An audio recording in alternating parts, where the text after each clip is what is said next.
Hi, Zach. How are you? Hey, doing well. How are you? Good. I noticed that you changed your surname for the past few days. You mean on Twitter? Yeah. Yes. Yes, I'm now officially Zack de Like, RxJS. yeah, that was funny actually when I saw it the other day. Yeah. It's good. Okay, let me. You have your slides queued up, so let me bring that up. Yeah. And all right, I'm not gonna take too much of your time. So I'm gonna leave you to give your talk, and I'll be back at the end. Sounds great. We'll jump right into it.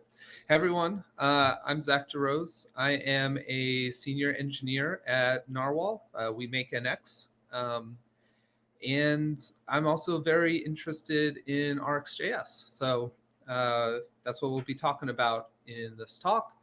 Talking about visualizing the timeline. So this talk is really all about setting a mental model, exploring that mental model with some examples, and building tests around that, and building things off from there.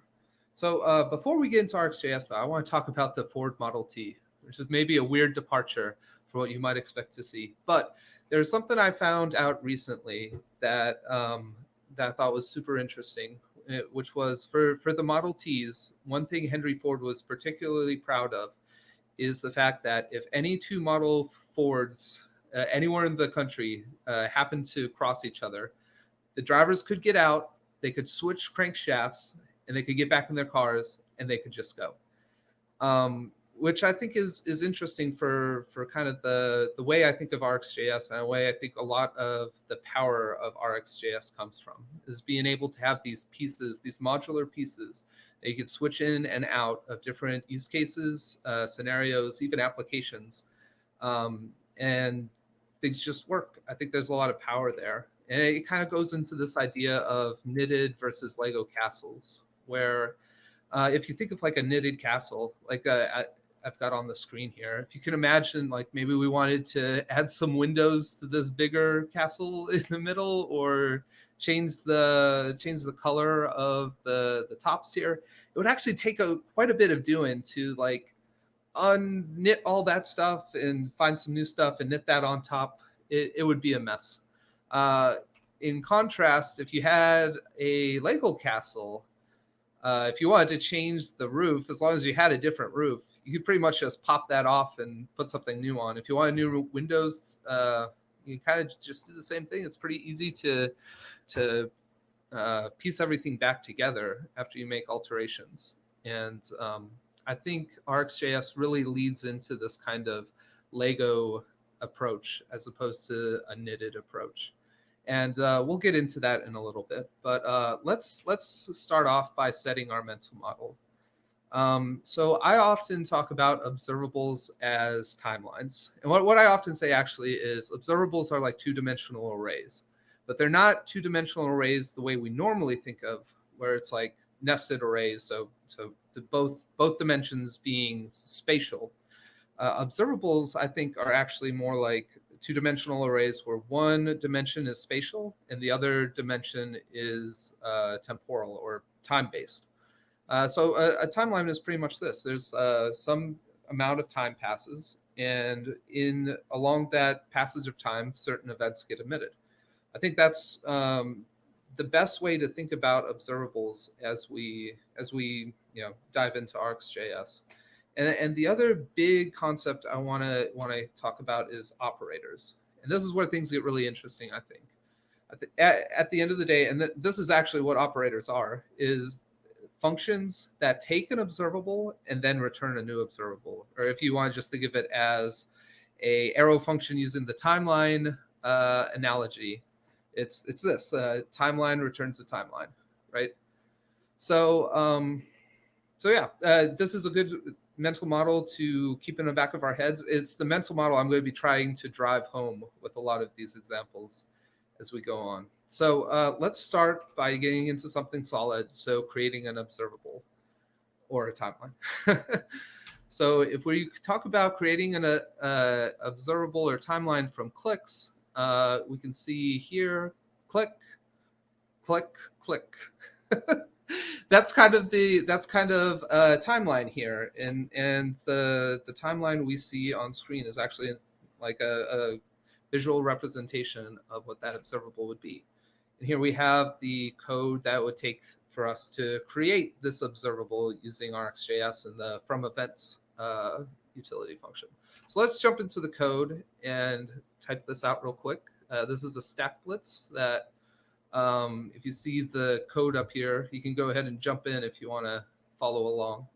But yeah, we're pretty much getting an element. So that's just the button we see right here. And we're creating an observable from that button's click event.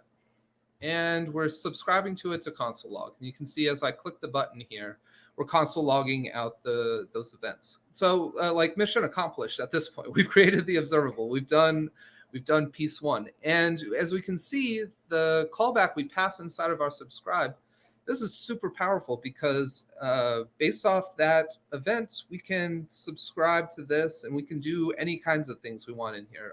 Console log is just one Lego block we're kind of putting into the callback. But you could put any number of Lego blocks in here and you could make some really powerful applications with just this. But I think a lot of the power can come from taking some of the operator concepts we have, packaging it up to create larger Lego blocks, larger operators from smaller operators. So thinking of like the operators we get out of RxJS is kind of like our primitive operator types, and building larger operators from that, and then using those larger operators to build really powerful Lego blocks that we could use across our application and do a lot of cool stuff. So yeah, so the observable is pretty cool, but can we take it further? So we're going to build a count operator. So if we think about the mouse clicks that we saw before, what we have is kind of this timeline. This kind of goes back to Deborah's talk. That was not intentional. I didn't mean to steal from you, Deborah.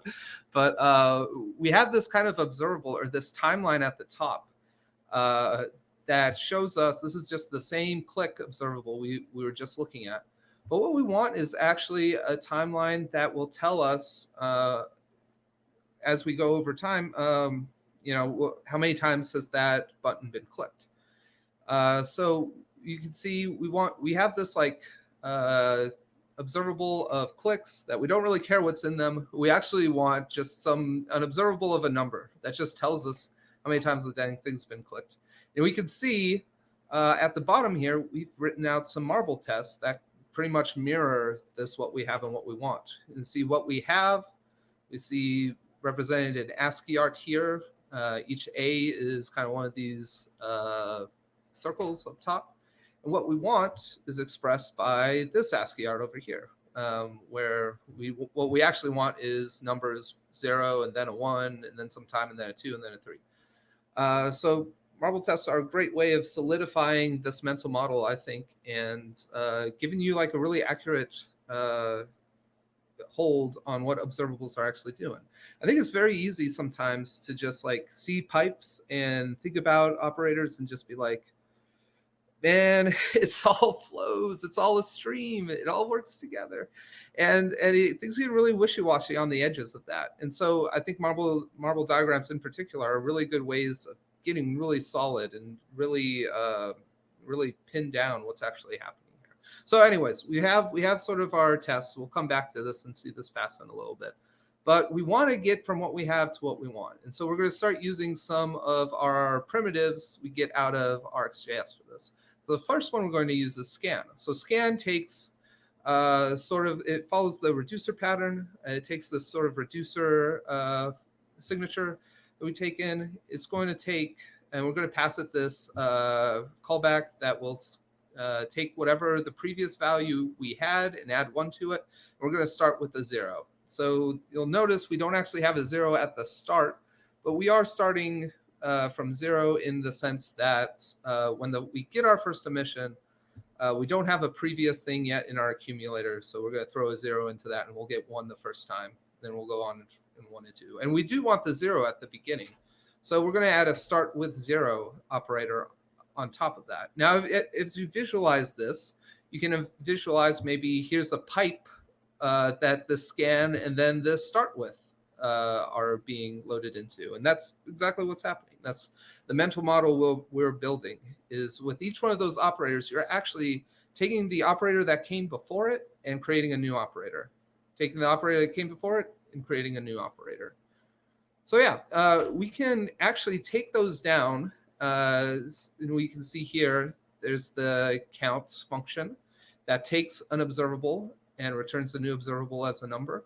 And we actually, the best way of building new operators is just by piping together old operators, or piping together our primitive operators. And we can see by doing exactly what we saw in the previous slides, we can actually make our own count operator right here. And that's what we did. So let's go ahead and code this out real quick. So we're going to make our count function here. It takes an observable of some type, doesn't matter really, and returns an observable of a number. We can see we're scanning and see we start with. And now when we create our second observable here for our stacklets, we're going to take our second button and take its click, and we're just going to pipe on that count operator we made right here.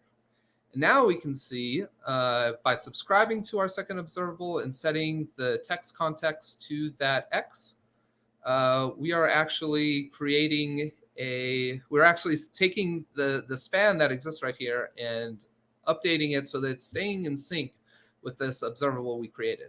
And as you saw, I went pretty fast in the video here. I promise I don't type that fast in real life. But as we saw, we just copied this this code here, just using the count operator again. But we attached this now to a third button instead, which allows us to, like Lego blocks, just throw in the new count for a new button. And yeah, that makes for some pretty cool stuff and some pretty cool possibilities. I think counting is like one of the more simple things we can do. And we'll get to a more complicated example later. But first, let's take a look at the marble tests real quick. So as you can see, we kind of have the tests we had laid out before. We got some other random tests here, just thinking of random scenarios we might be running. And by hitting that run, we can pretty much instantly see, okay, these things are all going exactly as we expected. If there was ever an omission that was even slightly out of place, we would instantly know just by being able to watch or run our test suite, which is very helpful for getting these things pinned down, making sure we're building what we actually want to build with RxJS, which can be very tricky, especially when we get into more complicated things. So we want to take these same principles and bring it to a more complex example. In this one, we're going to create a operator for clicks, really emissions, as we'll see in the coming slides, for emissions in the last X seconds. So if we think about how we want to do this, we're going to call it windowed count. What we have is kind of at the top here, same clicks, same click observable. And the result that we want is kind of this observable that as soon as we get an emission, as we can see, let's just run that again. As soon as we get that emission, we want a 1. But after that time has elapsed, we want that to go back down to 0. And here we see there's 2 clicks right in a row. So those actually fall within the window. So we want to see that go from 1 and then to 2. But then once the time has elapsed on that first click, we want to go back down to 1 and then back down to 0. So yeah, this is what we have. This is what we want. And we can write a marble test here that gives us precisely that. So before we even starting to implement this, we can write a test that will make sure once we're there and we've kind of arrived. It doesn't really matter in some ways what the implementation is, as long as this passes, which is an interesting way of thinking about these things, and an interesting way of thinking about building things in general. But yeah, with RxJS, I feel like this is a really solid approach. And you'll notice too, this is a test in essentially 2 statements, which is I think very powerful for all the different edge cases like this test is actually running right now. Anyways, let's break this down to the windowed count, and let's see how we could actually implement it. We're actually going to start by breaking it down to this one piece where we just want to get sort of an observable of a 1 and a -1. So we'll break things out to do that first. So we'll start with the timer utility function provided by RxJS. The way this works, as we can see here, is we pass in some amount of time, and as you listen to this observable, each time that amount of time elapses, we progress from one number to the next. So that's a very helpful jumping point for what we're trying to do specifically. So the first thing we want to do on this is just take two, because we really only care about the first two ones, and anything past that is not of use to us for what we're trying to do right now. And then following that take two, we're going to want to map the emissions, and we're going to ignore the first parameter of our map callback and instead just look at the I, because even though the numbers may actually be useful here, what we really care about is which count of map are we actually on. So we're going to say if we're on the first count, we'll put a 1, we'll emit a 1, otherwise we'll emit a -1. And what we'll get here is a +1 and a -1 every time we call this new function that we're going to call window. So here we can see window is a function. Here is implemented as an arrow function that takes some window length and returns us to an observable of 1 or -1. We can see exactly like we saw in the previous slide. We're just taking a timer, piping on a take two, and then a map. And that's it. So now we have this window of +1 and -1. You may be asking, why is this useful? And well, it's useful because we can merge map our initial click observable to these window observables we created down here. So what merge map will do, kind of in this box, you can see this is just an imaginary box. You can kind of think of it as on each emission, we're spawning a new observable. It starts immediately by emitting a +1. Then after this duration has elapsed, we emit a -1. And so we can see with that emission, we see this new one spawning. That emission, we see this new one spawning. And this one emission, we see this one spawning.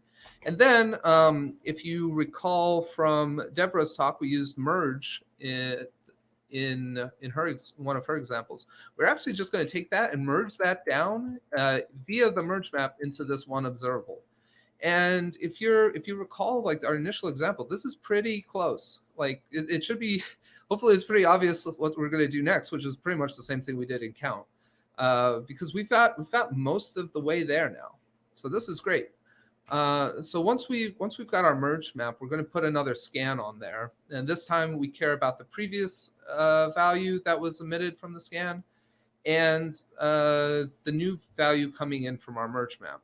So as we can see, top one again is the button clicks. That gets merged back down to these +1s and -1s. And then we're scanning those down into these numbers, these emissions as we go. And so if you're paying attention, we're still missing one thing, and that's start with. Just like before, we need to start with 0 here to make sure we start with an initial 0 as we subscribe to this observable. So again, mental map, mental model coming out. You can think of some observable at the top, and then pipe, and then merge map, and then scan, and then start with. This is the mental model we're going for. This is the thing we're trying to reinforce. So there we go. We have our windowed count operator that does exactly what we wanted it to, theoretically. We'll code this up next, don't worry. But it's a function we can see that takes a window length and it returns a new function this time. So it's kind of like currying to create our actual operator, because this inner function, I think, is maybe actually our operator. It kind of depends on how you think about it. But given an incoming observable, we want to create an observable of a number. We're going to take the incoming thing. We want to merge map it, scan it to start with. Same as the previous slide. So let's go ahead and code this up. So we'll start with our window function. Remember, just taking a length and returning a observable of 1 or -1. I actually have a bug here, so if you can see it, kudos to you. But we'll see me fix it later in just a second. But now that we've got that window, we can create our windowed count operator here. We'll pass in the window length as a parameter, and then we'll return a function that takes an incoming observable and returns an observable of a number. And then given that incoming observable, we'll just take that return, but we'll pipe onto the merge map, the scan, and the start with. And once we have that, we're able to just kind of pipe that onto the observables we already had available. So this fourth button clicks observable. We can just pipe on a windowed count there. We can see as I click it, it should be going up, but as I mentioned, I had a bug. So just fix it real quick, get that thing turned around. But as we can see at this point, we are, I've paused it, but we are clicking the button, and our values here, because we're subscribing to it and setting the text context of our span, we're keeping that in sync with how many clicks we've had in the last second. So you see it go up and then come down. And then Lego blocks again. We want to do this for the next 5 seconds or 10 seconds. We take the same thing, we just adjust the window length, and as we click, we can see I'm continuously clicking here, so you can see like the clicks in the last second going up and down, but then 5 seconds starts to trail off, and then what's 5 seconds trails off, the last 10 seconds trails off. So this can be a super helpful operator in general, and it doesn't really have anything to do with clicks. This could be super helpful if we want to know, for example, a backend, for example, how many requests we've received in the last 10 seconds, something like that. If we can have the number of requests as an observable source, we could just kind of pipe on this windowed count, and we could have an observable that tells us accurately how many requests have we received in the last X seconds. Or we could apply this to any observable, which makes this, in my opinion, a very powerful tool, something that that could definitely help us build better, more modular, more Lego block-ish applications as we go forward. So yeah, taking this too, we have our unit test set up for this as well. So as we can see, this is the kind of example that maps, but we also have this example, and this one's kind of cool. Let me pause here. Because using the test scheduler, we're actually like scheduling on virtual time, which means that if you see this observable, we're actually creating an observable and saying, well, wait 1 second and then emit an A, then wait 7 seconds and then emit another A, and then wait 2 more seconds and then emit a final A. And then we kind of have our expected observable, and we got to do weird stuff around like milliseconds to get this to match up, but we're kind of making it match. The takeaway though is this should take at least 10 seconds. I think with this one, probably more like 15 seconds if you add that all up. Maybe, not sure. But if we can see, once we hit run, oops, I went the wrong way there. There we go. Yeah, so as we hit run in just a second, there we go. It does take a little bit, but it definitely doesn't take 15 seconds. We can see the actual tests themselves take a few milliseconds to run. The full time is 4.3 seconds. I think most of that time is the TypeScript program getting set up. But yeah, we can potentially test some very long-running and complicated logic here with these marble tests, still make sure everything's really nailed in place exactly as we want it to be. And yeah, and it won't, if you have stuff that's you want to test a scenario where after 5 minutes things time out and you get sent back somewhere, you don't have to wait 5 minutes for that text to actually run using the test scheduler, which can be very cool. So yeah, taking all of these ideas and kind of going back to the examples we had talked about with Henry Ford, with the knitted castle, and with the Lego castle. I think RxJS is this really, really cool tool for being able to push these ideas forward and to bring this kind of modularization to your applications. I think, though, on a macro level, the company I work for, Narwhal, has this really great tool called NX that I think can take these same principles and turn that into more modular code, in my opinion, better code that you can bring into your projects or your workspaces on a macro level and kind of get the same thing out of it.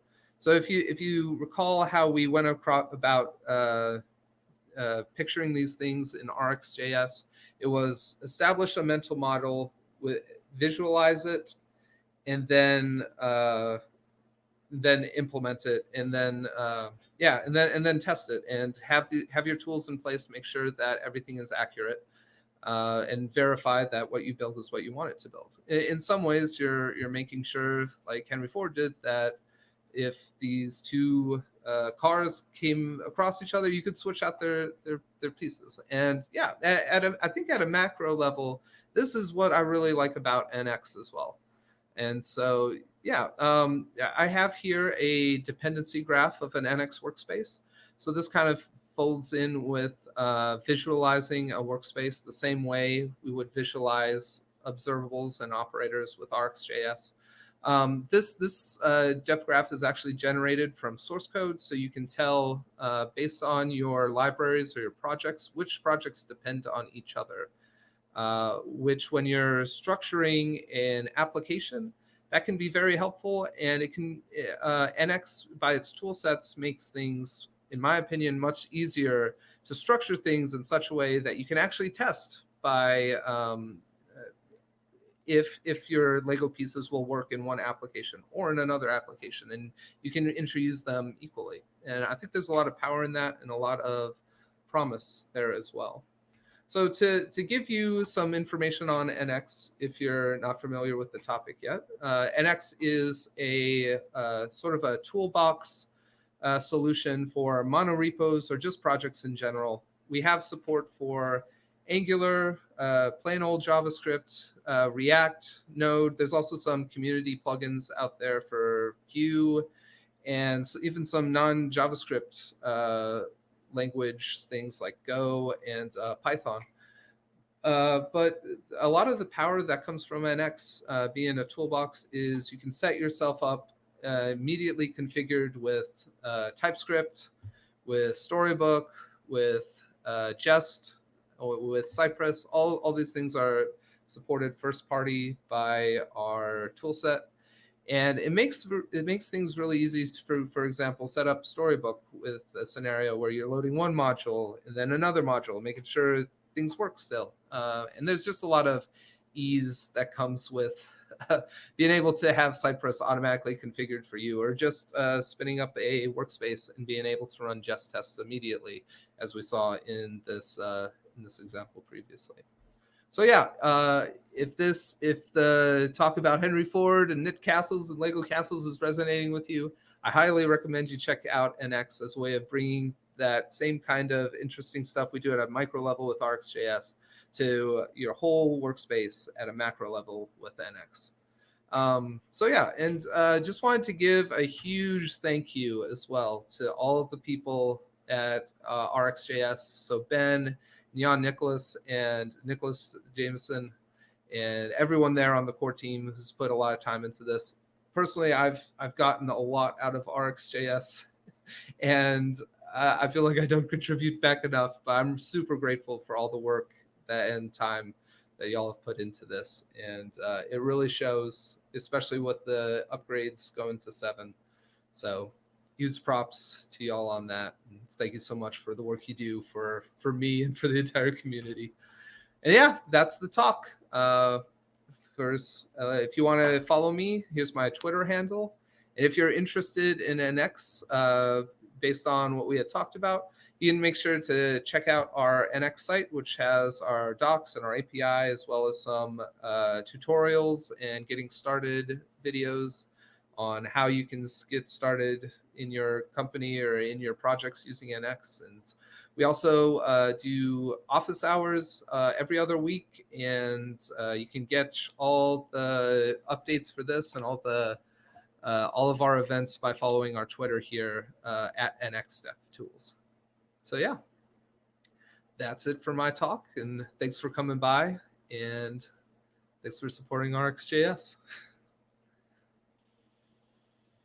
Thank you, Zach. That was a great talk. Right. Not sure if there are any questions I don't see any at the moment. So that's fine. So maybe if you're staying for a bit, just look out for questions on the chat. And yeah, if you can kindly reply to them, that will be wonderful. And thanks Okay. again for joining us today as a speaker. Yeah, thank you so much for having me, and Jen, thank you so much for putting this on. This has been awesome. Really Yeah, cool to be able to hopefully see we, Ben and different stuff. as I was saying earlier to Ben, hopefully we can, do this in person soon. Who knows when we're going to be able to do it? We'll see. Oh, that would Um, be awesome. it would be great to have, all of you here in London or in Asia, whenever we can do it. Thanks again, Zach.